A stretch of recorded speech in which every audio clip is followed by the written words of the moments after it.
Au fleuve Congo Hotel ce lundi, lieu de consultation pour les facilitateurs désignés par la communauté des États de l'Afrique de l'Est dans le cadre du processus de paix de Nairobi, l'ancien président kenyan Uhuru Kenyatta a conféré avec une panoplie d'acteurs nationaux en vue de la préparation du troisième round de pourparlers de paix.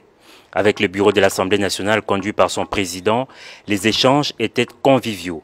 Christophe Mbosso-Pwanga, qui s'est réservé de divulguer le contenu de cette rencontre, a tout de même fait savoir que l'Assemblée nationale a dit ce qu'elle pense pour que la paix revienne. Nous sommes venus répondre, nous sommes venus lui dire ce que nous pensons pour que la paix revienne d'une manière durable et définitive en République démocratique du Congo.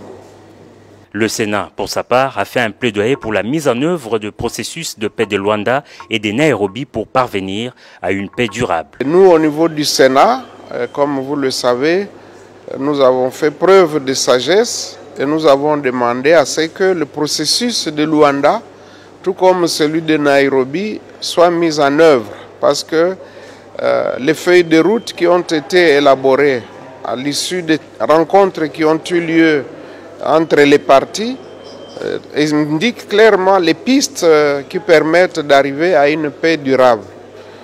C'est pour cette raison que nous avons dit que pour nous, toutes les voies qui peuvent nous conduire à la paix sont les bienvenues. À l'instar du Sénat, le gouvernement a réaffirmé son engagement pour la mise en œuvre du processus de paix de Nairobi. C'est ce qu'a fait savoir le Premier ministre. C'est un processus dans lequel nous, en tant que pays, mais surtout en tant que gouvernement, sur les instructions du président de la République, nous sommes totalement engagés par rapport au processus de Nairobi. Et c'est ce processus qui a désigné cette facilitation du président Uhuru Kenyatta dans le but d'atteindre les objectifs justement de ce processus de Nairobi. Ce processus sont très clairs. Dans le cadre de la pacification de l'Est de la République démocratique du Congo, il a appelé à ce que toutes les forces négatives puissent entrer dans un processus de dialogue et de réinsertion sociale.